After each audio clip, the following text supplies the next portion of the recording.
जगतगुरु की जय।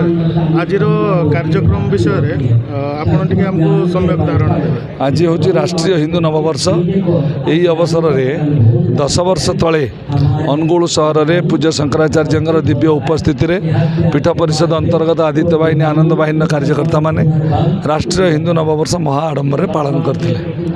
आज तार 10म वार्षिक उत्सव तो तालचेर कार्यकर्ता माने आग्रह कले यही 10म वार्षिक महोत्सव तालचेर सहर में पीठ परिषद अंतर्गत आदित्य वाहिनी आनंद वाहिनी माध्यम पालन करा जाऊ।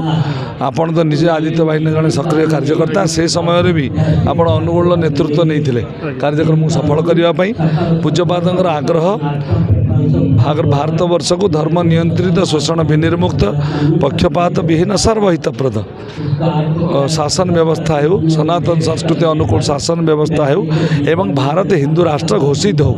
ये जो गणतांत्रिक व्यवस्था 3 वर्ष धरी जो लहर चली भारत को हिंदू राष्ट्र भाव में घोषित करने पूज्य जगतगुरु गोवर्धन पीठर ही आवाज उठे से आवाज नहीं कि आज समग्र भारत वर्ष विश्व में जो जो हिंदू अच्छा समस्त मध्य आग्रह कर भारत हिंदू राष्ट्र हो।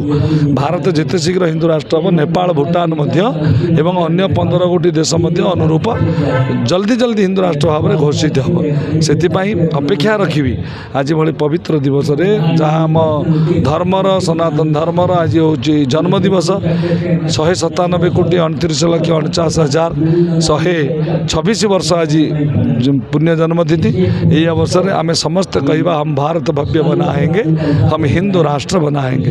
भारत वर्ष हिंदू राष्ट्र की जय हो। जय जगन्नाथ जय जगतगुरु। गीता अनुसार संविधान वर्तमान गोवर्धन पीठ शंकराचार्य प्रस्तुत कर सरकार प्रथम घोषणा करेंगे तापर वर्ष भीतर से सब कार्यक्रम चलो निश्चित सफल हम। आपन को तो समस्त जानते तथापि आपण परिचय पंडित मातृप्रसाद मिश्र अध्यक्ष आदित्य वाहिनी गोवर्धन पीठ पुरी।